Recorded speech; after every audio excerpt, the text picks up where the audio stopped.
안녕하세요. 원하는 척 조국이 전우재입니다. 반갑습니다. 반갑습니다.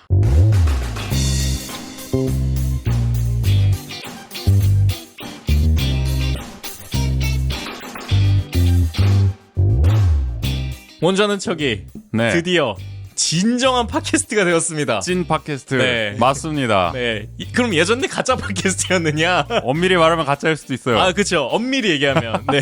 왜냐면 이게 사실 팟캐스트라고 하면 아시는 분은 아시겠지만 이 RSS 호스팅이라 그래서 뭔지 몰라요, 솔직히 정확히. RSS가 무슨 약자인지도 저는 모릅니다. 하여간 그걸 해야 된대요. 네네, 그걸 해야 맞아요. 팟캐스트인데 저희가 지금까지 있는 채널이 뭐 팟빵이라든지 네이버 오디오 클립, 뭐 플로, 유튜브 뭐 다 들을 수는 있습니다. 네네. 근데 여기가 공식적으로 이제 RSS 호스팅이라고 해서 RSS로 이제 이거를 뭐 구독해서 볼 수는 없는 시스템이었다. 네네네. 근데 이제 저희가 드디어 RSS 호스팅을 시작했다. 지난주부터. 그래서 이번 주부터죠. 그렇기 때문에 진정한 의미의 팟캐스트. 팟캐스트라면 모름지기 아무튼 뭐 그런 걸 해야 되는데 네네. 저희가 하기 시작했다. 네, 뭐 해야 된다니까 했습니다. 하는 게. 그러니까 왜냐면은 뭐 그동안 그러니까 이게 원래 팟캐스트라는 게 처음 시작하게 된 게 그런 뭐 서버를 통해서 이제 올리고 그 서버의 주소를 이제 공유하기 위해서 만들어진 게 RSS인데 그러니까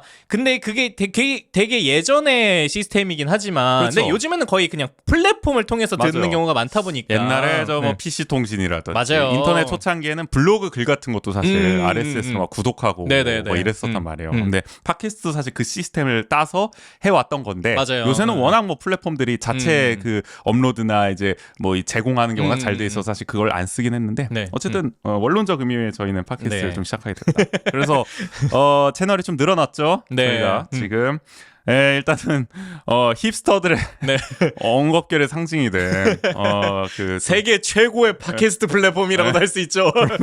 일단 뭐 음악적으로는 아주 유명한 네. 스포티파이에 입점을 했죠. 스포티파이에서도 저희 원조하는 척을 이제 들을 수 있게 됐어요. 이제 그럼 국제적으로 진출하는 그래 한국어로 설정돼 있긴 한데 뭐 국제는커녕 이게 원조 안에서라도 좀 들어주셨으면. 그러니까요. 스포티파이를 얼마나 쓰실지 모르겠어요. 제가 볼 때는 지니 뮤직 보다도 안 쓰잖아요, 솔직히 스포티파이. 네, 거의 뭐 체감상으로는 플로어와 비슷한. 아니 플로도 잘 나갈걸요? 오. 아니 스포티파이를 다 못 들어본 사람도 많고 아직까지도 플로는 그래도 들어본 사람 좀 있는데 그래서 어쨌든 그래도 스포티파이를 좀 써주시는 분들은 간편하게 원조하는 척 지금 바로 검색해보시면 나오니까 그리고 들으실 수 있다. 원래 스포티파이가 그러면은 뭐 그 요금제를 해야 이 팟캐스트를 들을 수 있냐라고 생각하실 수도 있는데 제가 한번 확인을 해보니까 팟캐스트는 그냥 무료로 들을 수 있는 것 같더라고요. 그렇죠. 플로는 아마 유료 아닌가요? 네, 아마 네, 근데 그런 이 걸로 알고 스포티파이는 있는데. 무료다. 네네. 그리고 또 세계 최대 포털이 아니고 검색 엣지.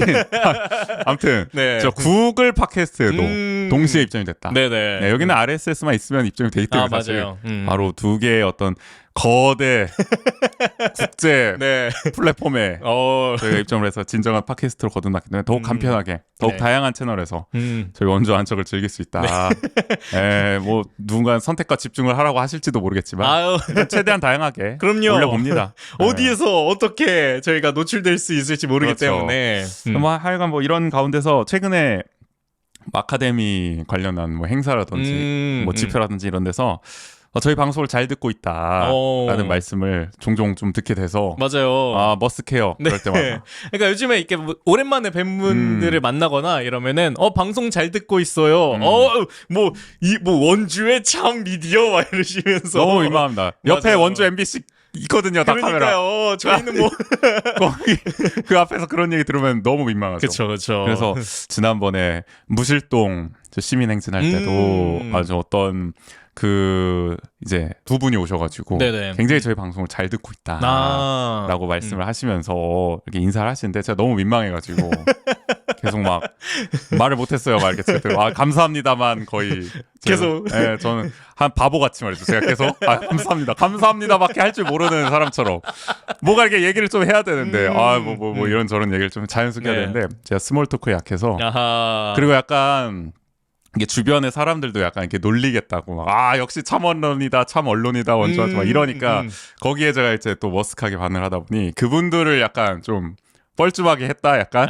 오히려 좀, 약간 그래서, 인사이드 토크처럼 돼버렸다. 그래서 좀 신경이 쓰이더라고요. 저기 애청자분들 기껏 오셨는데 약간 좀 그러면 물러나 저리 가.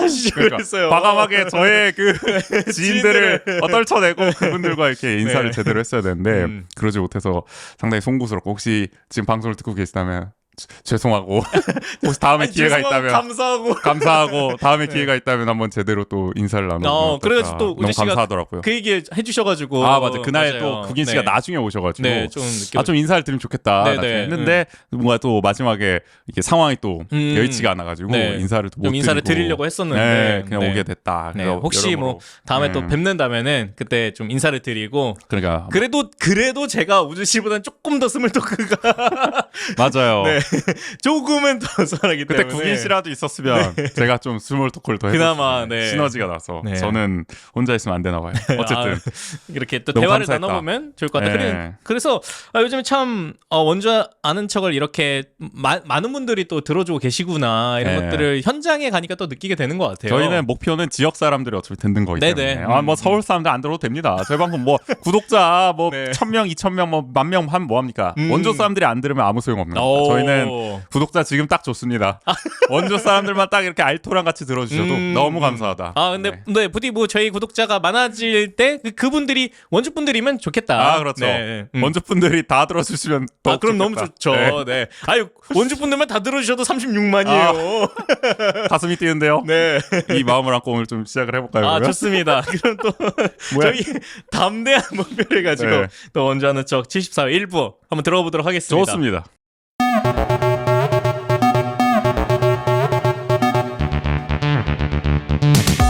한 주간 원주의 중요한 뉴스를 논평합니다. 원주통신.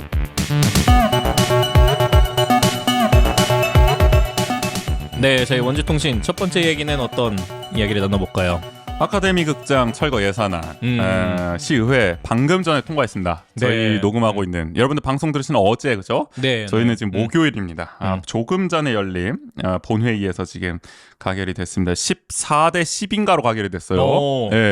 민주당에 3명 이탈표가 나왔던데. 뭐 이유가 있으신지 버튼을 잘못 누른 건지 모르겠지만 아무튼 뭐 그런 일도 있었고 하여간 뭐 통과는 뭐 기정사실화된 일이었기 때문에 놀라운 일은 아니고요. 다른 쪽에서 이탈표가 나왔어야 되는데 그러니까 다른 쪽에서 나왔으면 엄청난 뉴스인데 어쨌든 뭐 그냥 뜬금없는 좀 이탈표가 하나 나왔고 이런 가운데서 이 예산안 말고 그 전에 이제 통과됐던 뭐 예산안도 포함되겠지만은 그 전에 통과됐던 이제 철거안이 있었잖아요.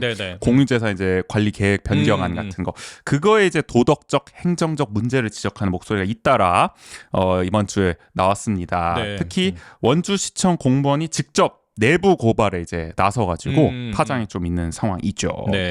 익명의 한 원주시 공무원이 쓴 내부 고발 의견서 22일에 공개됐습니다.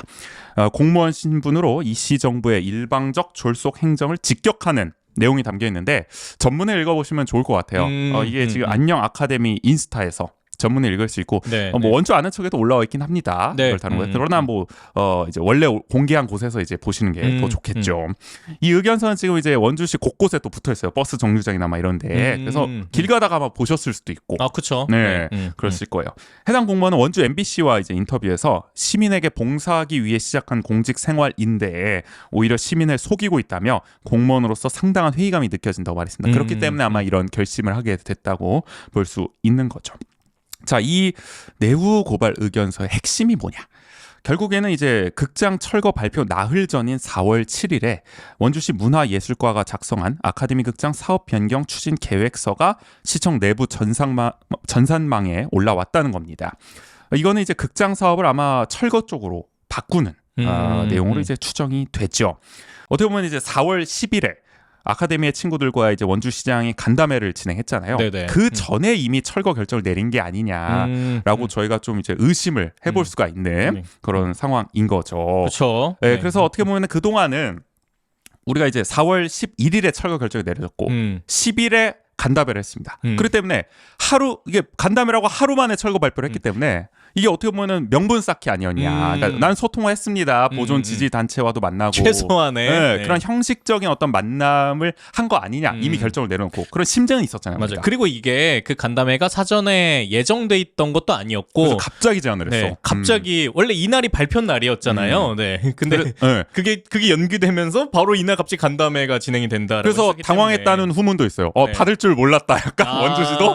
근데 이 네. 아카데미 친구들에서 받았잖아요. 이거 하겠다고. 네네네. 그래가지고 약간 당황한 느낌도 있었다. 뭐 이런 얘기도 있고. 하여간 그동안은 심증만 있었는데 이런 심증을 뒷받침을 어떻게 보면은 결정적 물증이 이번에 나온 셈이다라고 볼 수 있는 거죠. 네네. 그렇다면은 시정부가 시민을 기만하고 우롱한 셈이 되는 겁니다. 이게 사실이라면은. 그렇기 때문에 도덕적인 타격이 어떻게 보면 클 수밖에 없다. 이 시 행정 차원에서는.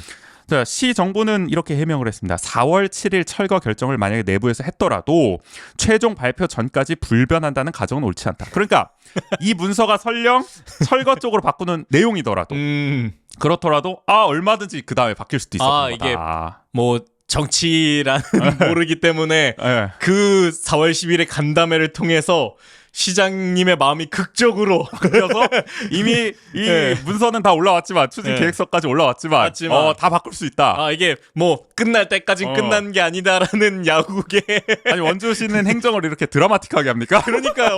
아니 뭐 수기 과정을 뭐 8개월 동안 했다고 하면서 네. 갑자기 마지막에 뭐 이렇게 바뀔 수도 있다. 아니 행정을 왜 스포츠처럼 해? 그러니까 아니, 저희 뭐 네. 내일 방송 미리 스포를 하자면 네. 뭐 드라마틱 뭐 이렇게 내세우는 모 지자체가 있단 말이죠. 그쵸. 슬로건으로 네네. 약간 그 느낌이다. 뭐 이렇게 행정을 이렇게 극적으로 하시려고 하는지. 네, 뭔가 뭐 틀린 말은 아니지만, 그러니까 우리가 행정의 시스템으로 비춰봤을 때 그런 경우는 정말 극히 드물잖아요. 그렇죠. 네. 그리고 저희가 의심할 수밖에 없는 거는 원주시의 행정이 정말 백지 상태에서 찬반 입장을 정말 동등하게 공정하게 보고 이걸 결정했다는 느낌이 아니라 애초부터 철거의 결론을 내려놓고 그 결론에 꿰맞추기 위한 행정을 해왔다는 걸 누구라도 지금 느끼고 있기 때문에 네네. 더욱더 이 답변에 대해서 저희가 실수할 수밖에 없는 거죠. 사실. 그리고 한겨레 21이 최근 보도를 한 걸 보면은 아카데미 극장 인근 시장 상인의 관계자가 이런 말을 합니다. 원광수 시장이 아카데미 극장 문제가 터지기 전에 철거하는 쪽으로 약속을 했다라는 취지의 발언을 하거든요. 그렇기 때문에 이거는 사실은 원주시 해명과 배치되는 어떤 상인의 관계자 말이죠. 이미 일찌감치 철거로 시도 결정을 내려놨다. 저희가 하고 있는 의심과도 상통하는 그렇죠. 오히려 상인의 관계자 입에서 이런 말이 나왔다. 이런 것들이 계속 나오고 있습니다. 그렇죠. 네. 그리고 이제 극장 철거 쪽으로 심의를 했다고 한 이 시정조정위원회 회의, 이것도 원광수 시장이 직접 철거 발표할 때 언급한 겁니다. 이 시정조정위원회에 이 권고를 통해서 결정을 했다. 이 회의도 3월 9일에 열렸어요. 그러니까 이미 3월에 다 결론이 내려놓고 그 다음에 간담회를 진행했다는 의심을 할 수밖에 없는 여러 정황 증거들이 계속 나오고 있는 상황. 그렇죠. 그렇기 때문에 이번에 아카데미의 친구들의 이 주장 이 좀 힘이 실리게 되는 거죠. 네네. 그리고 또 이 한편으로는 이거 4월 7일에 작성했다는 문서 있잖아요. 네네. 아카데미 극장 사업 변경 추진 계획서, 이거를 야당에서 제출을 요구했어요. 이 문서의 이 정체를 보기 위해서 특히 김지연 의원이 요청을 했는데 이거를 거부를 했어요. 무슨 정보공개법 이런 걸 들어가지고. 네네. 그래가지고 김지연 의원이 여러 막 법제처 해석이라든지 다른 지방정부의 사례라든지 이런 걸 인용하면서 이 지방의원은 정보공개법의 대상이 아니다. 왜냐면은 시 집행부의 이 행정을 견제하고 이걸 알아야 제대로 감시를 할 수 있는 거기 때문에 정보를 당연히 공개를 해야 되는 거다라고 했는데도 이 시 정부 특히 문화예술과장은 정보공개법상 안 된다는 얘기를 막 계속 되풀이하는 거야. 내부 업무에 뭐 현저한 지장을 줄 수 있다. 줄 사업 수 있다. 추진에. 그 해명도 웃기지만은 아니 근데 그냥 못 준다야 무조건. 어떤 면에서 맞는 말일 수도 있어요. 네. 공개되면 네. 그렇지. 그러니까 추진하고자 하는 지금 이 추진 계획에 상당한 파장을 또 일으켜서 지장을 줄 수 있기 때문에 그래가지고 중간에 이때 회의가 막 이제 정해되기도 하고 근데 뭐 위원장이 중재를 서고 뭐 이래가지고 결국에는 국장이 나서가지고 주화자 문화교통국장이 나서가지고 아마 이제 회기 안에 제출하는 걸로 했단 말이에요. 그래서 오늘 이제 본회의 마지막이었으니까 아마 뭐 제출이 됐는지는 모르겠지만 하여간 이런 자료 공개도 질질 끄는 거 보면은 별로 원주시가 지금 떳떳한 행정을 하는 것 같지는 않다. 네. 이거를 왜 비공개를 합니까? 비공개를 할 이유가 전혀 없는 그러니까요. 문서인데. 아니 근데 뭐 답변을 여기 이렇게 하셨던데 뭐 절대 불변한다라고는 볼 수 없다라고 하셨으면 그러면은 아니 그 상태 그대로 그 자료를 제공하면 되지. 네. 근데 뭐 다 뭔가 걸리는 게 있지 않나. 네, 그 내용에서. 그렇죠. 자, 그리고 철거의 위법성을 지적하는 목소리도 나왔습니다. 그러니까 아까 거는 이제 도덕적 문제라면 이번에는 이제 법적인 좀 문제를 지적을 한 건데, 아카데미의 친구들 범시민연대가 이제 법무법인 해우에 법률 자문을 받은 결과를 24일에 공개를 했습니다. 시의회가 가결한 철거안, 지난번에 가결했죠. 이거 자체가 무효라고 주장을 했습니다.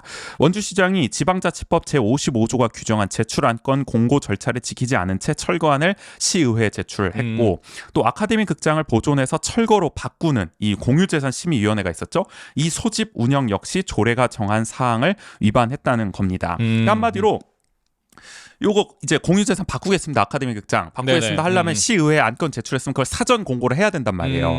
그거를 안 하고 올렸다는 거죠. 사실 이때 막 우왕좌왕했잖아요. 시 정부가 막 맞아요. 급하게 올리느라고 네, 뭐 공유재산 계획서도 누락하고 심의도 누락하고 막 이랬기 때문에 뭐 됐겠습니까 제대로 공고가? 그러니까 이게 안 됐다는 거예요. 일단 네네. 누락이 하나 됐고, 그리고 공유재산 심의위원회도 완전 졸속으로 하지 않았습니까? 그냥 뭐 본회의 하루 전에 비대면으로 열어가지고 서면 심의 받아가지고 말이에요. 그런 식으로 했기 때문에 조례에서는 정말 긴급한 사안에서만, 뭐 앞서도 마찬가지예요.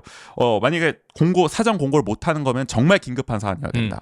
마찬가지로 공유재산 심의위원회도 정말 긴급한 사안일 때만 이렇게 할 수 있다라고 하는데, 과연 이게 그 법에서 말하는 긴급한 사안이었냐, 아카데미 극장 철거안이. 그렇게 보기엔 너무 어렵다는 거죠. 네네. 앞서 시의회 예산결산특별위원회에서도 비슷한 지적이 나왔습니다.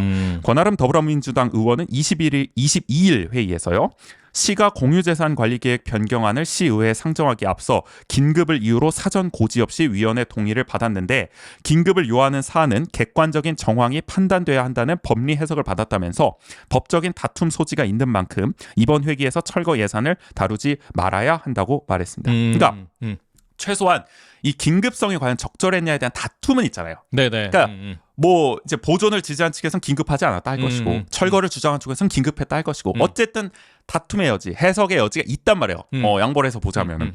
그러면 최소한 논란이 있으니까 지금 하지 말고 나중에 넘겨라. 2차 추경 때 해도 되고, 뭐 다음 회기 때 해도 되고, 굳이 지금 회기 때 해야 되는 이유가 뭐냐. 이렇게까지 긴급하게 처리를 해야 되는 이유가. 그렇죠. 근데 뭐 시 정부는 문제 없다는 입장이죠. 뭐 언제나 그렇듯이. 강원일보 보도를 보면 극장 관련 안건은 이미 공고된 공유재산 관리 계획안에 포함돼 있고, 공고 방법은 자치단체장 재량이라면서 안건명만 공고할 뿐 세부 내용까지 공고하지 않는다는 점에서 위법으로 볼 수 없다고 반박을 했습니다. 이게 저도 이게 기사의 코멘트로만 돼 있어서 정확히 어떤 해명인지는 아마 제가 추정을 해보는 건데, 아마 이런 말인 것 같아요. 안건을 올릴 때는 이게 아카데미 극장 철거안 이렇게 올라가는 게 아니라 뭐 이렇게 제3차 수시분 공유관리 계획 변경 뭐 이런 식으로 올라가잖아요. 그 변경 계획안 세부 안건에 이미 아카데미는 들어가 있었다는 거예요. 이때 공유재산 관리 변경 계획안이 아카데미만 있었던 게 아니라 다른 것들도 있었기 때문에 거기 껴서 함께 들어갔기 때문에 전체 안건명은 공개를 했다 우리가. 공유재산 관리 계획안이라는 그런 식으로 전체는 공개했고 세부는 어차피 우리가 공개 안 해왔다. 그렇기 때문에 이것은 자치단체장의 재량이다. 방법 같은 경우는. 그랬더니 이건 위법이 아니다라고 이제 주장을 한 건데, 과연 이게 법적으로 타당한 해명이냐에 대해서는 논란 소지가 있겠죠. 네. 그러면서 이제 시의회에 추가 보완 자료를 제출하면서 철거 사유가 촉박하다는 이유를 전달했다. 그러니까 긴급성에 대한 얘기를 하는 거예요. 네네. 긴급했다고 주장을 하는 거죠. 이거는 철거를 빨리 해야 되는 상황이었기 때문에 뭐 건물이 위험하기도 하고 뭐 이런 주장을 계속 시는 되풀이하고 있는 겁니다. 그러니까 논점은 그겁니다. 과연 이게 정말 긴급한 사안이었냐? 아카데미 극장 철거 당장 무너지는 건물이냐 이게. 네, 뭐 지금 시정부의 뭐 표현에서는 그런 뉘앙스죠. 계속. 네, 뭐 저기 원광수 시장 뭐 손만 대면 무너질 수도 있다. 네네. 뭐 이런 표현도 쓰잖아요. 그러니까 아니 2006년 저 폐관된 이후로 계속 서 있던 건물, 지금 뭐 사람이 들어가 사는 것도 아니고 그냥 다 서 있는 건물인데 갑자기 막 6월 7월 안에 철거 안 하면 이거 그냥 엄청난 뭐 대재앙이 올 것처럼 이런 식으로 공포감을 조성하면서 말이죠. 반드시 빠르게 해야 되는 것처럼 한다는 것 자체가 굉장히 좀 납득하기 어려운 상황 아니냐. 특히 이 긴급함이라는 건, 법이 말하는 긴급함이라는 것은 사실상 이제 전쟁이나 재난 같은 정말 사전 공고가 어렵고 정말 불가피하다. 누가 보더라도 이거는 그런 상황에서 이제 하라고 만들어 놓은 조문인 건데, 아니면 뭐 되게 그러니까 재난을 재난이 닥쳤을 때 긴급하게 예산 변경을 해야 그렇죠. 되거나 정말 아니면은, 그런 상황. 그런 상황 속에서 활용하게끔 누가 되어 있는 봐도 건데. 인정할 법한. 그게 네네. 바로 객관적인 이제 정황이죠. 이 아까 권아름 의원이 말한 네네. 그 법리 해석을 받았다는 거죠. 근데 이 아카데미 극장 그런 상황이 아니라는 거죠. 아니면 뭐 정말로 아카데미에서 이게 약간 붕괴 조짐이 이제 발견된다든지 그러니까 그런 것들이 보인다면은 여기 말했던 뭐 얘기했던 그런 객관적인 정황이라고 볼 수 있는 부분인 건데 네. 사실 뭐 정말 냉정하게 얘기해서 아카데미는 그런 객관적인 정황이라기보다는 이건 어떻게 보면은 약간 다툼의 여지로서 지금 계속 존재하고 그러니까 있는 원주시 거잖아요. 정부의 굉장히 주관적인 정황으로 지금 가고 있는 상황이다. 제가 볼 때는 네네. 그렇게 생각되고요. 그래서 이게 시 정부가 참 의아해요. 그러니까 평소에 예를 들어 권하루 의원이 뭐 이렇게 얘기합니다. 이거를 왜 시민 의견을 충분히 듣지 않고 그냥 급하게 빨리 결정을 하시냐 했을 때는 이제 문화예술과에서 이렇게 답변을 해요. 아, 저희가 급하게 한 거 아닙니다. 8개월 동안 충분한 수기 과정을 거쳤습니다. 인수위 발표 이후로 뭐 상인 의견도 듣고 보존 쪽 의견도 듣고 다 해서 결정한 겁니다. 이렇게요. 권하루 의원이 또 나중에는 근데 왜 법적 절차를 안 지키고 이렇게 긴급하게 하냐? 뭐 이게 사전에 이거 뭐 순서도 바꿔가면서 절차도 왜 이렇게 긴급하게 할 이유가 도대체 뭐냐 할 때는 정말 이거는 뭐 무너질 수도 있고 위험하고 긴급한 사안이라 불가피했다 이런 행정이 뭐 이런 식으로 상반된 말을 하고 있어요. 8개월 동안 수기 과정 할 때 그럼 준비했으면 되는 거 아니에요 이거를 충분히. 근데 그때는 뭐 그러니까 민주주의에 대한 어떤 절차적 하자를 얘기할 때는 우린 충분히 수기했습니다 라고 말하면서 어떤 법적 행정적 절차의 하자를 얘기할 때는 긴급한 사안이라 어쩔 수 없음을 얘기하는 전혀 다른 모순된 말을 지금 동시에 하고 있단 말이에요. 네. 원주시 문화예술관은. 이게 말이 되냐. 그러니까 뭐 제가 판단했을 때는 4월 11일까지는 시간이 좀 느리게 흘렀고 4월 11일부터는 시간이 빠르게 흘러가는 거예요. 그러니까 네. 저희도 늘 지적을 했습니다. 작년에 인수위 발표 이후에 작년 하반기에 원주시 정부 뭐 했냐 이거예요. 아카데미 극장 관련해서. 수기 과정 할 시간 충분히 많았습니다. 네네. 뭐 저 7월부터 해가지고 12월까지 아무것도 안 했잖아요. 솔직히 말해서 아카데미 극장 관련해서. 뭐 일단 기본적으로 김지현 의원이 시정 질의하기 전까지 아무것도 안 했어요. 12월이었어요. 그것도 시정 질의도. 네. 근데 뭐 그때라도 그러면은 뭐 여론조사 한다 그랬었잖아요. 그때는 그럼 그런 준비라도 했거나. 그러니까 아무것도 안 했어요. 네. 아니면은 그거 아니더라도 다양한 방식의 수기 과정을 준비했거나. 근데 그것도 한 2-3 달이 그냥 지나갑니다. 그러니까. 네. 그러니까 8개월 동안 수기 과정 했다고 하지만 사실 다 그 앞에 한 뭐 5개월이나 뭐 이 정도는 네. 뭐 아무것도 안 했다고 봐도 돼요. 정말 솔직히 올해 들어서 한 2월부터 그렇죠. 이제 그러니까 그것도 제대로 된 수기 과정이 아니라 그런 뭐 모습이 보인 거죠. 그렇죠. 엄밀히 얘기하면은 그냥 뭐 이렇게 틀을 맞춰 갔던 거죠. 네네. 근데 이게 왜 그랬냐? 이게 문체부에서 국비 간해시가 내려오니까 그제서야 이제 부랴부랴 한 거죠. 요거 국비를 받을지 말지를 막 해야 되는 상황이 네네. 되니까. 그것도 아니었으면 뭐 안 했을지도 몰라. 네. 약간 긴급한 상황을 자초한 것은 원주시 정부다 지금. 그러니까 누가 이렇게 닥쳐서 벼락치기 하라고 그랬냐고. 그러니까요. 그래놓고서 무슨 8개월 동안 충분히 수기를 했다는 이런 식의 정말 기만적인 발언을 하고. 아니 그리고 4월 11일에 발표가 뭐 됐어요. 그거 뭐 시의 결정이라고 뭐 존중한다고 했을 때도 그러면은 그게 이번 회기 때 이렇게 급박하게 처리될 일이냐라는 부분인 거죠. 그러니까요. 뭐 아니면은 그 절차들을 다 지켜서 다음 회기 때 했어도 이건 뭐 충분히 시간적 여유가 있었다고 판단이 되는 건데. 그렇죠. 그러니까 이게 뭐야. 민주주의적 관점으로 봐도 이게 제대로 수기도 안 해. 그리고 법적으로 봐도 절차도 제대로 안 지켜. 그러니까 총체적 난국이다 지금 이 네. 행정 자체가 지금. 그리고 이게 어떻게 보면 이 의견이 갈리는 상황을 그 조정할 시정 정책 토론도 그걸 수용하지 않아. 그래, 토론도 네. 안 받아. 뭐 어떡하자는 거야 그러면은. 그러니까 이게 하나만 해야 되는데 지금 발언도 막 상반된 말을 동시에 다 하고 있으니까 더욱더 이 행정에 대한 신뢰가 안 간다. 네, 이게 그러면 이렇게 도덕적, 절차적, 행정적 이런 것들을 계속 문제가 이렇게 드러나면은 그렇죠. 그 누가 시의 행정을 신뢰할 수 있겠냐라는 거죠. 시의 결정들을. 그렇죠. 그러니까 이게 긴급성이라는 거는 결국에는 뭐 결론을 지어보자면 전적으로 시 정부의 독단적 판단이죠. 사실 이거는. 네네. 이거 뭐 100번 양보해서 긴급하지 않다고 보는 사람도 많거든요. 솔직히 네네. 말하면 이거에 대해서. 그렇기 때문에 시 정부가 너무 당당하게 얘기해요. 이건 긴급하다는 건 집행부의 판단이다. 그 뭐 집행부 판단하면 끝입니까? 그러니까요. 뭐 행정을 그딴 네. 식으로 합니까? 그 말이 안 되는 거고 객관적인로 봐야 되는 법적인 문제를 자꾸 주관적 영역으로 일부러 만드는 느낌이죠. 시 정부는 계속 다툼의 여지를 만드는 겁니다. 그러니까 예를 들어 보존 측에서 이건 법적 행정적 문제가 있다. 이건 절차를 위반했다 지적하면 아니다. 그건 알고 보면 이런 판단의 여지가 있다. 주관적인 영역으로 계속 만들어내려고 하는 것 같아요. 네네. 억지로. 그런 식의 느낌이 계속 들고요. 하여간 절차적 하자를 지적하는 이 시청 내부 공무원의 고발까지 내부 고발까지 나오는 마당에 시 정부의 이런 해명이 과연 얼마나 설득력이 있을지 상당히 의문입니다. 네. 하여간 지금 법률 자문을 보면은 직권남용 권리 행사 방해죄로 고소 진정이 가능하다라는 이런 자문 결과도 있다고 하더라고요. 네네. 그래서 앞으로 뭐 법적 대응이라든지 뭐 이런 거에 나설 수도 있지 않을까 싶기도 한데 사실 뭐 지금 오늘 시의회에서 예산도 통과됐기 때문에 극장 철거가 사실 초일기에 돌입했다. 라고 볼 수도 있죠. 어떻게 보면 정말 다음 달이라든지 당장 다다음 달에 철거되는 거 아니냐 이런 우려가 나오고 있는데 하여간 어떻게 해서든 뭐 법적 대응도 그렇고 여론을 통한 대응도 그렇고 이런 게 계속 필요한 시점이 아닌가 싶습니다. 네, 다음은 어떤 이야기인가요? 춘천지검 원주지청 23일에 원주시청 총무과 인사팀 그리고 감사관실 또 환경사업소 대중교통과를 대상으로 압수수색을 진행했습니다. 아니 왜 이렇게 전방위적으로 전방위요. 4개의 지금 네. 부서를 대상으로 했는데 과거 인사 기록 또 이메일 등을 중심에 뒀다는 점에서 채용 또 승진 특혜 의혹 수사로 추정이 된다고 하죠. 원주신문이 보도한 걸 보면은 피의자는 2명이고 허위 공문서 작성 등의 혐의를 지금 받고 있는 것으로 알려졌습니다. 네네. 왜 문제가 되고 있는 거냐? 원창묵 전 시장 시절 얘기입니다. 2020년 6월입니다. 원주시 정부가 5급 개방형 감사관 직위를 공개 모집했습니다.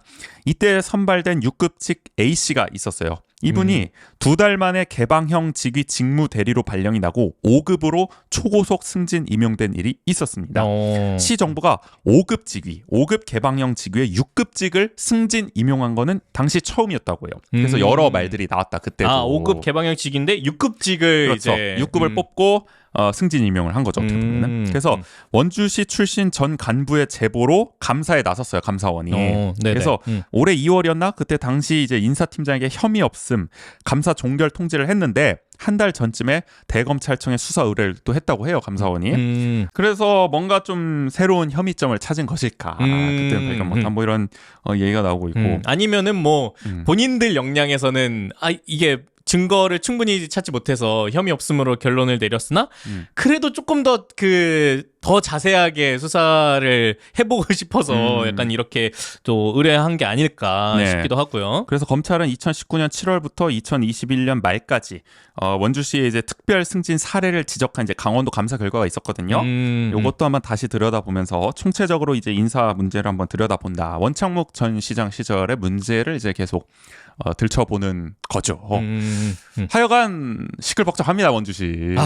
네. 현임이던 전임이던. 그러니까요. 뭔지 모르겠어요. 이게 도대체. 네. 뒤숭숭하다. 그러니까 왜 계속 이런 전임 아직 결론이 난 건 아니지만, 그러니까 여러모로 여러 방면에서 인사에 대한 얘기가 나온다라는 거는 옳은 얘기가 아니잖아요. 그렇죠. 인사 문제는 뭐 원광수 시정에서도 뭐 소위 DS 라인이다 해가지고 말이 많이 나옵니다만은 원창묵 전 시장도 만만치 않았어요. 네. 그때도 뭐 이렇게 승진이라든지 뭐 이런 거 관련해서 사실 말이 많았던 게 사실이고. 그쵸. 그리고 뭐 특정 학교 얘기 안 나왔습니까? 그때도 네. 여기는 이니셜 어떻게 붙여줘야 되죠? WJ로 붙여야 될지 뭐. 너무 W고 W 라인. 아무튼 뭐 다 알잖아요. 네. 그러니까 어느 시정이나 지금 문제가 있었고 결국에는 뭐 지금 검찰 수사까지 들어갔으니까 결과가 어떻게 나올지 모르겠지만 하여간 이게 참 저희 입장에서 볼 때는 아유 뭐 한숨만 나옵니다. 그러니까요. 둘 다 뭐 했던 거냐 도대체. 그러니까요.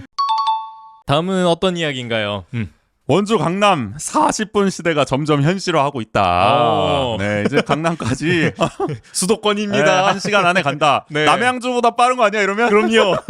잠깐만. 어떻게 되는 거야? 자, 이게 아니 춘천보다 가까워져요. 이렇게 되면은. 그렇죠. 네. 서울을 굉장히 빨리 갈 수 있는.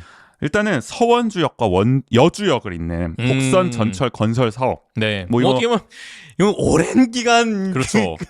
길게 끌고 온. 왜냐면 네. 이게 저 중학교 때, 고등학교 때부터 나왔던 얘기예요. 뭐 하여간 원주역 이전도 엄청 오래 걸렸고. 그러니까요. 이게 참 이 교통 관련해서는 이게 기본이 10년입니다. 기본이 말 10년. 나오면은 진짜 네. 10년 걸려.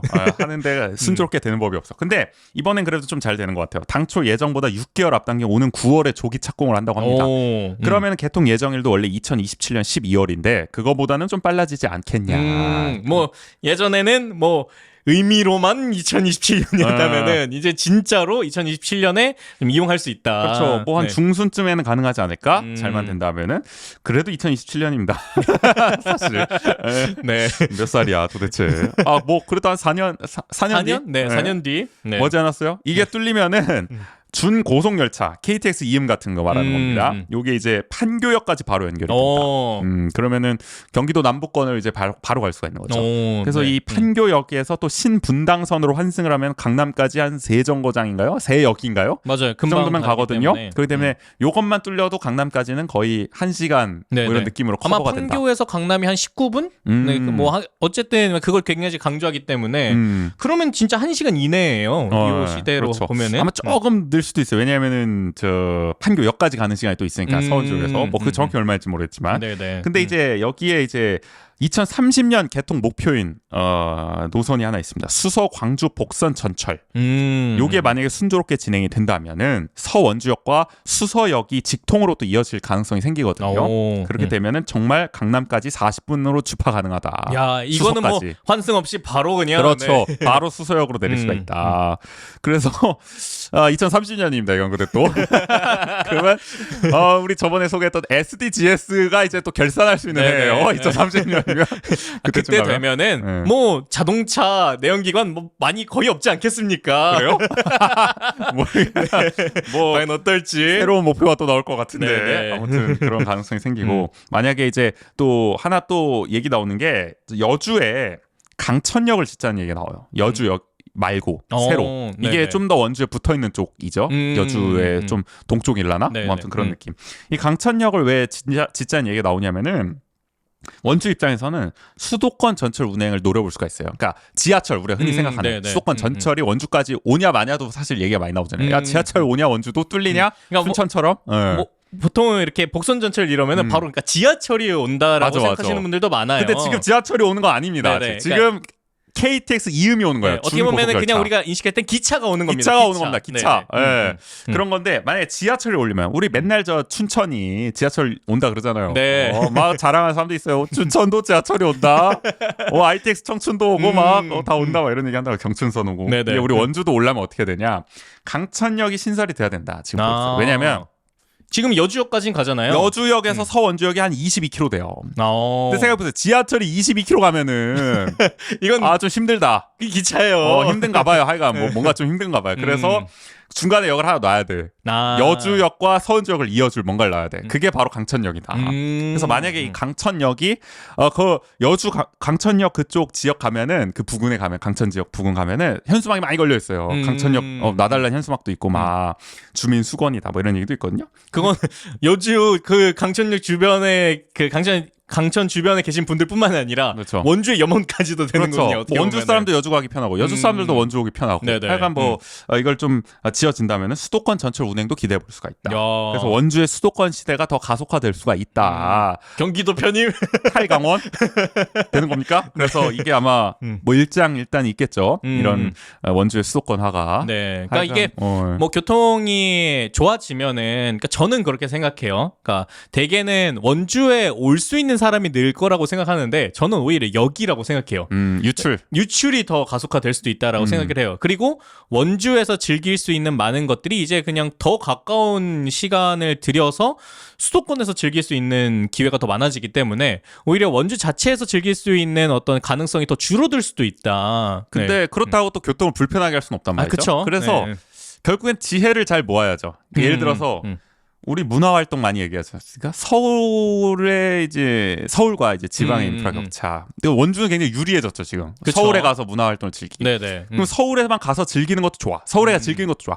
그럼 서울에서 즐기고 와서 원주에서 이런 걸 좀 해보자라고 이어질 수 있는 구조를 어떻게 만들 것이냐. 단순히 서울에서 향유만 하고 어떤 혜택만 누리는 거에 대한 어떤 증대로만 이것을 볼 게 아니라 오히려 더 교류가 활발해져서 서울과 원주에서도 정말 서울과 다른 또 서울에서 영감을 받아서 또 원주만의 독특한 또 문화 콘텐츠나 이런 걸 만들어내는 그 선수단 구조를 만드는 것도 원주시의 어떤 역량이다.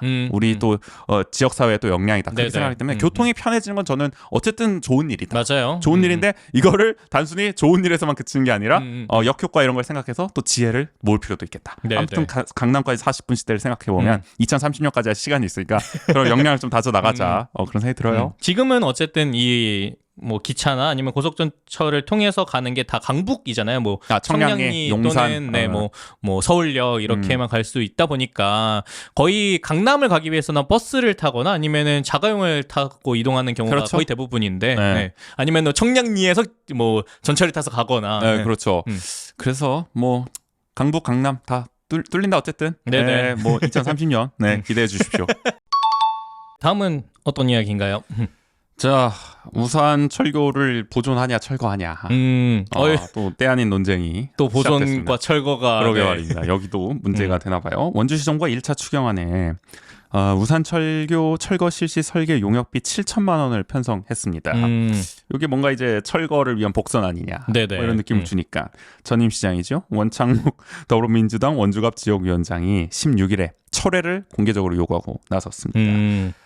원 위원장은 우산 철교를 철거하면 바람길의 기능을 상실하게 된다면서 시민을 위한 걷기 좋은 공원으로 조성한 서울역 고가철도, 뉴욕 하이라인, 파리 프롬나드 플랑테 사례와 같이 우산 철교를 우산동과 원주역을 잇는 보행 공원으로 조성해 바람길의 기능을 살려주시길 바란다고 밝혔습니다. 한마디로 이제 본인이 시장이던 2019년부터 추진한 우산동에서 반곡역까지 10.3km 구간을 숲길로 조성하는 치악산 바람길 숲 조성 사업의 취지를 살려달라는 그런 요청인 거죠. 네네. 참고로 이 사업은 225억 원이 투입됐고요. 올 연말 준공을 앞두고 있습니다. 네, 뭐 이상길 민주당 시의원도 보탰어요. 18일이었죠. 산경위에서 원광수 시장은 아카데미 극장도 철거한다고 하고 우산철교도 철거한다고 하고 철거를 너무 좋아하신다. 우산철교를 아름답게 꾸며 지역의 트레이드 마크가 되게 해달라고 발언을 했습니다.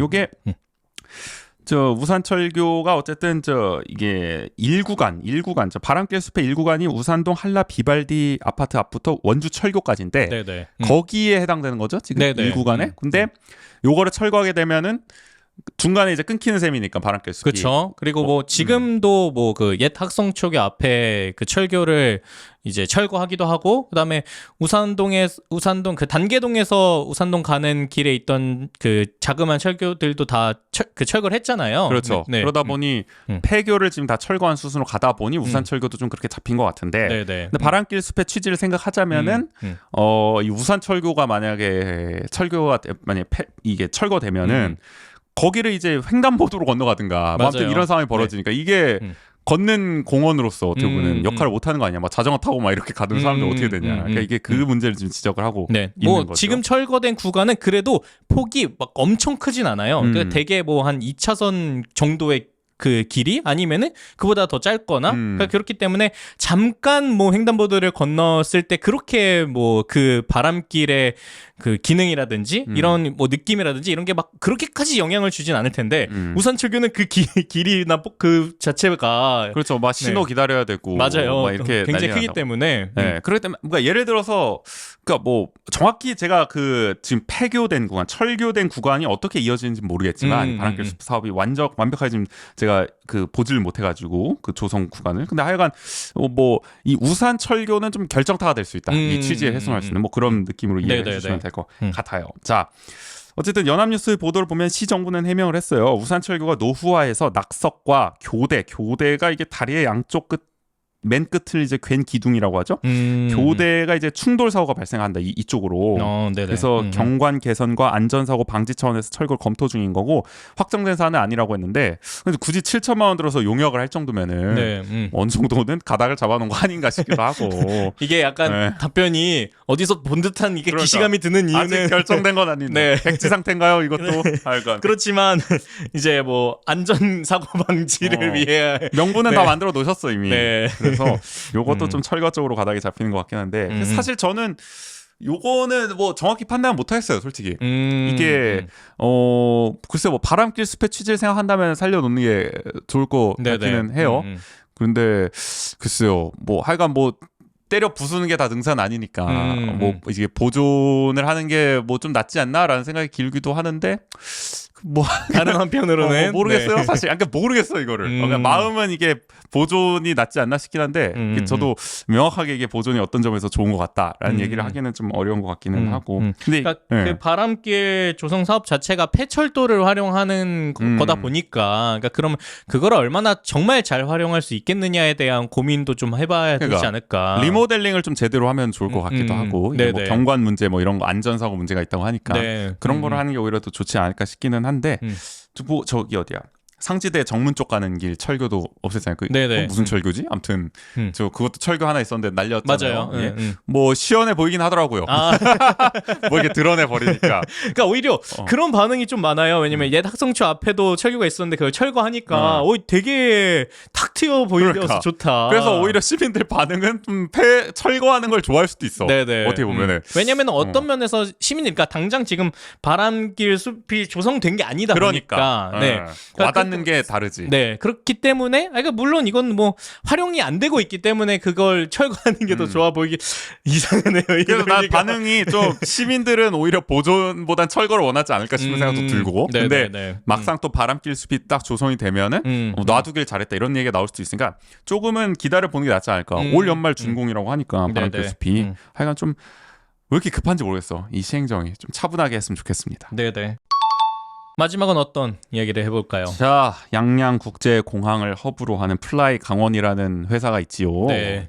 이 항공회사가 경영난으로 20일부터 모든 노선 운항을 중단했습니다. 혹시 우리 청취자분들 가운데서도 양양국제공항으로 어디 가시려다가 지금 못 가시는 분들이 계실지도 모르는데 기막힌 일입니다. 갑자기 다 중단이 됐고 급기야 23일에는 기업 회생을 신청했습니다. 그래서 법정 관리냐 파산이냐 기로에 놓였다. 네네. 법원은 한 달 안에 아마 이 회생 개시 혹은 기각을 결정할 전망인데요. 관련법을 보면은 60일 이상 항공기 운항을 중단하면은 이 AOC라고 하는 항공 운항 증명, 그러니까 뭐 면허 같은 건가 봐요. 이게 박탈이 된다고 해요. 그러니까 이제 이걸 다시 달라면은 또 엄청 오래 걸리나 봐요. 그러니까 이게 박탈되는 것만큼은 피해야 된다. 그래서 되게 그렇죠. 이 면허를 취득하기가 어려운데 박탈되는 건 또 그렇죠. 너무 순식간이니까. 그래서 7월 운항을 일단 재개를 목표로 하고 있다. 정상을 깨한다는 방침입니다. 그래서 6월 중에 이제 기업 회생이 받아들여져야 이게 가능할 것 같다고 하더라고요. 그래서 플라이 강원은 일단 인수합병을 계획하고 있어요. 인수 예정자와 사전 계약을 한 뒤에 공개 경쟁 입찰을 병행하는 뭐 스토킹 호스라는 뭐 유식한 사람들이 쓰는 뭐 말이 있다고 합니다. 뭐 이런 말이 있습니다. 이런 방법들이 뭐 양복 입으신 분들은 뭐 이런 말 쓰세요. 하여간 이 스토킹 호스 방식으로 하겠다는 건데 그 결국에는 투자자가 투자를 해줘야죠. 인수합병을 하겠다고 하면서 그런 투자자가 있느냐가 일단 관건일 것이다. 그런 믿음직한 투자자가 있어야 법원도 기업 회생을 받아줄 것이고 만약에 좀 신뢰가 안 간다 투자자 그러면은 뭐 기업 회생 안 받아들이면 플라이 강원 굉장히 어려워지죠. 파산으로 갈 수도 있다. 잘못하면. 플라이 강원은 2019년 10월에 취항을 했습니다. 이때 뭐 사실 엄청난 기대를 받으면서 시작을 했었죠. 우리 강원도에도 토종 항공사가 이렇게 그러니까요. 양양국제공항을 드디어 유령공항에서 탈피시켜줄 나왔다 했는데 바로 코로나가 터져버렸습니다. 그러니까 이때 이게 출범할 때도 코로나가 없었던 상황에서도 약간 우려가 있었어요. 그러니까 이게 제대로 가동되겠냐 했는데 그래도 기대는 많았는데 바로 코로나까지 터지면서 운도 없지. 정말. 그러면서 악재가 겹쳤다. 어떻게 보면은 저 허니문 효과라 그래야 될까요? 이게 딱 오픈빨을 받아야 되는데 1년도 못 받고 그러니까 좌초될 위기였죠. 악재가 겹쳤습니다. 그러면서 뭐 대형 항공사들도 이때 굉장히 힘들었잖아요. 어려웠죠. 결국에는 뭐 대한항공, 아시아나항공도 뭐 합병 뭐 이런 식으로 가기도 하고 논의가. 자, 그래서 임금체불, 항공기 임대료 체납 등 고질적인 경영난에 계속 시달려 왔습니다. 현재 채무액이 약 460억 원, 미지급 급여도 약 52억 원에 달하는 것으로 알려졌습니다. 그야말로 항공계의 지금 태창운수다. 아주 위험하다 지금. 순식간에 이해가 됐습니다. 아찔한 경영을 지금 계속 하고 계시다. 자, 근데 더 지금 지역사회에서 논란이 되고 있는 거는 강원도 정부가 세금을 투입을 많이 했었어요. 플라이 강원은. 어쨌든 이게 우리 지역의 항공사이기 그렇죠. 때문에 잘 좀 해달라고 여러 가지 뭐 공항 같은 걸 위해서도 지원도 해주고 운항 장려금 특히 코로나 때문에도 많이 지원을 했죠. 한 145억 원을 지원을 했어요. 여러 가지 명목으로. 그래서 만약에 플라이 강원이 경영 정상화를 이루지 못한다면은 도 정부가 막대한 예산을 들이고도 제대로 된 관리를 하지 않았다는 비판이 나올 수밖에 없다. 이게 양양군도 아마 20억 원인가를 지원한 걸로 알려져 있거든요. 그래서 만약에 파산하면 이거 다 환수하겠다고 하고 있어요 지금. 근데 환수가 되겠냐고. 그러니까 파산했는데. 아니 지금 그 돈이 없어서 지금 파산하게 생겼는데 환수하려면 뭐 재산 가압류를 하든지 뭐 이렇게 할 텐데 과연 제대로 받아낼 수 있겠냐 뭐 이런 우려도 나오는 상황. 하여간 여러모로 관리 감독이 아쉬웠다라는 지적. 왜냐면은 플레이 강원 위험하다 얘기는 계속 나왔었기 맞아요. 때문에. 플레이 강원 잘 성장했다면 사실은 우리 원주 공항 취향까지도 한번 노려볼 수 있었죠. 이런 주장도 있었죠. 맞아요. 그럼 우리 지금 뭐입니까? 진에어가 하고 있죠. 네네. 진에어가 어디죠? 부산 쪽 연고인가? 뭐 아닌가? 저 대한항공 쪽이잖아요. 대한항공 쪽이에요. 어쨌든. 저 부산항공하고 헷갈렸다. 아무튼 아무튼 이 진에어가 지금 막 운항 노선을 막 그냥 막 아주 그냥 그러니까요. 시간도 막 후순위예요. 후순위. 제 멋대로 하고 있잖아요. 네. 근데 우리 토종 플라이 강원 했다면 그래도 달랐을 다르지 텐데. 않았을까 싶은데 그 플라이 강원은 우리를 더 먼저 생각해줬을 텐데. 그럴 수도 있었는데 지금 플라이 강원은 자기 먹고 살기도 힘든 상황이다. 그러니까 자구책 마련도 지금 쉽지가 않기 때문에 결국 손을 벌려야 되는 상황이 왔다. 하여간 이렇게 돼버린 게 여러모로 씁쓸하다.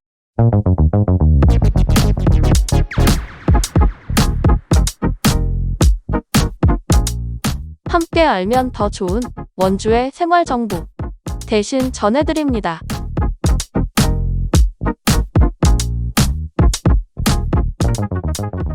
네, 오늘은 어떤 소식을 대신 전해드리나요? 오랜만에 다시 돌아온 대신 전해드립니다. 오늘은 원주시 시정 홍보실 대신 원주시 공식 유튜브 원주 개편 소식을 전해드리겠습니다. 이 원주하는 척 클래식인가요? 저희가 예전에 시정 홍보실이 아니냐라는 저희가 자주 섞인 얘기를 하기도 했었는데 아예 시정 홍보실을 대신 홍보하고 있습니다. 그러니까요. 저희가 얹어가는 느낌도 있고요. 약간 시정 홍보실 예산이 올해 많이 늘었다. 맞아요. 예전에 말씀드렸고 특히 유튜브 예산을 대폭 늘린 바 있습니다. 그래서일까요? 이번에 채널명을 원주로 바꾸고 콘텐츠 다양화 등 채널 개편을 추진한다고 합니다.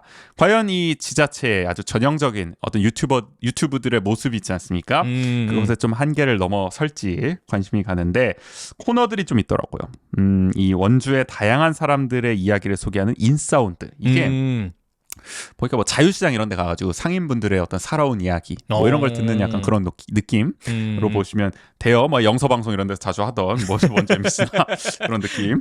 그다음에 원주 소재 기업, 관광지 등을 탐방하고 손수 체험하는 모습을 유쾌하게 담은 원펑맨. 이거는 뭐 거시기 저거 누구야? 워크맨. 저 장성규 아나운서 워크맨 그거를 이제 따라한 거죠. 어떻게 보면은. 그래서 삼양식품 가서 뭐 불닭 만드는 현장 체험하고 불닭 먹고 뭐 이런 건 조회수 좀 잘 나오고 맞아요. 이런 걸 저도 그게 알고리즘에 떠서 봤던 것 같아요. 근데 그게 되게 아이러니하게 이게 그냥 전혀 원주식 컨텐츠라고 생각을 안 하고 알고리즘에 떠서 봤더니 원주식 공식 그 계정이었어가지고 좀 놀랬던. 그렇죠.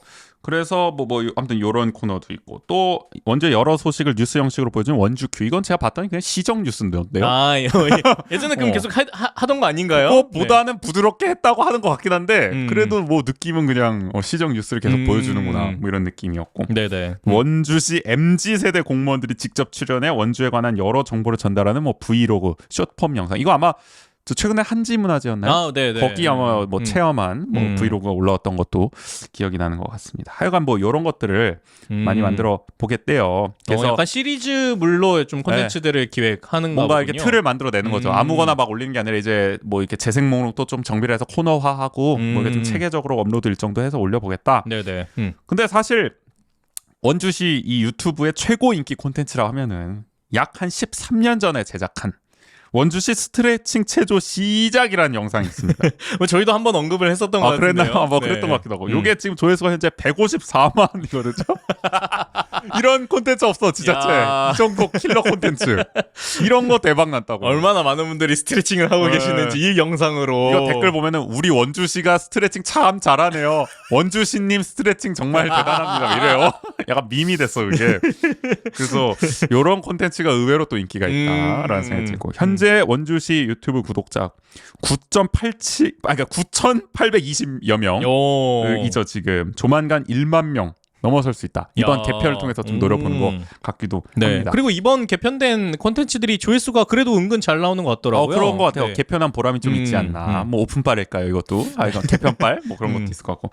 참고로 강원도의 유튜브 구독자는 4만여 명 정도입니다. 현재.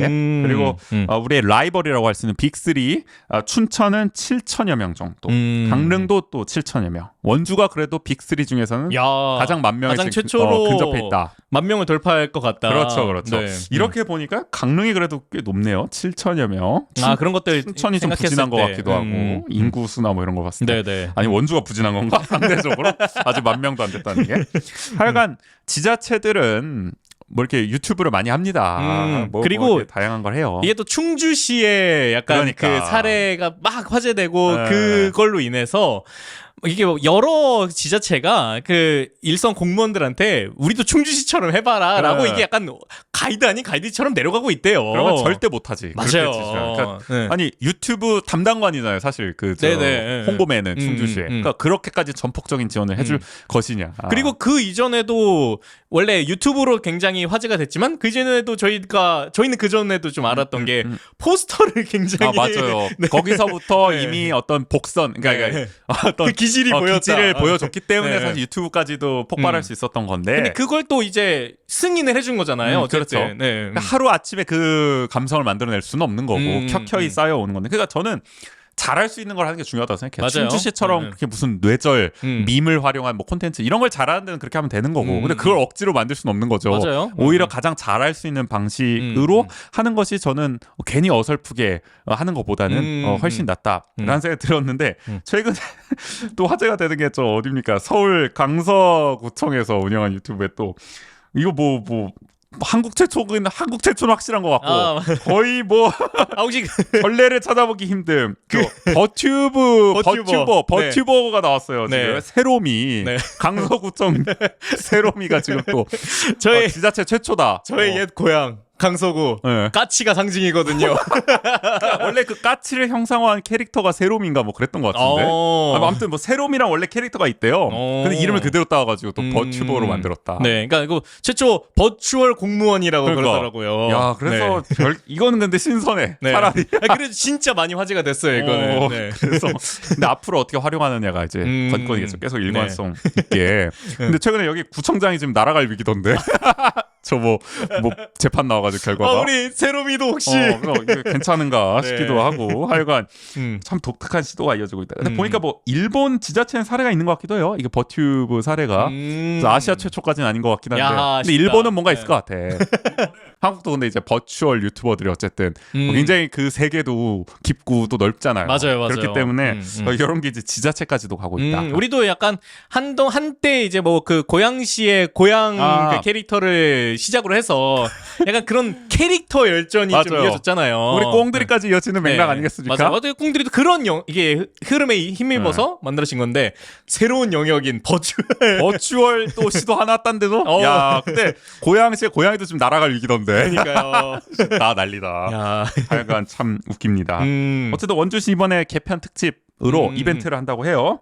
확대 개편 맞이 이벤트 다음 주 수요일 31일까지 구독 인증, 뭐 댓글 이벤트를 한다고 하니까 자세한 거는 유튜브 들어가시면 나와 있거든요. 네네. 참고하시면 치킨이라든지 커피 쿠폰 뭐 이런 걸 주는 것 같아요. 그래서 뭐 이참에 구독 안 하신 분들은 뭐 구독도 한번 해보시고. 확실히 이렇게 뭐 좀 만 명이나 아니면 그 딱 그 기점이 되는 즈음에 이런 이벤트를 하면 그 힘입어서 또 확 딱 올라가긴 그렇죠. 하더라고요. 그래서 한번 뭐 개편 빨 좀 한번 몰아주시고. 네. 원주 뭐 이거 네. 네이밍은 원주에 원주 그 딱 그 그 로고에 원추가 딱 엄지가 딱 이게 새겨져 있더라고요.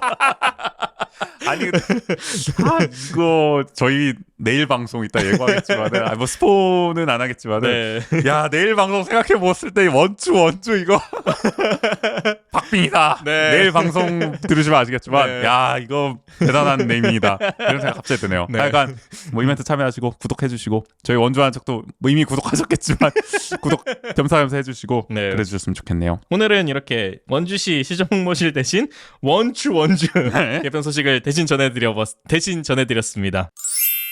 참 이게 신기한 게 저희가 항상 방송을 막 이렇게 1, 2부를 완전한 흐름으로 기획을 하는 경우도 있지만 그렇지 않은 경우도 있는데 네. 오늘 방송에서 계속 언급이 돼요 이게 약간 본의 아니게. 약간 복선이다. 네네. 그래서 내일은 저희 오랜만에 이상형 월드컵을 할 건데 오늘 얘기한 어떤 주제와도 좀 밀접한 네네. 관련이 좀 있는 것 같아서 상당히 또 좀 연관돼서 재밌게 들으실 수 있지 않을까 싶은 생각도 들고 네. 또 이상형 월드컵인 만큼 어김없이 또 우리 이번에 또 사이버 닌겐으로 호정 씨가 또 출연할 예정이거든요. 이게 어떻게 보면은 참 여기 현실 세계가 외출한 것 같고 원래 그 자리인 것 같아요. 그러니까 이조차도 버추얼.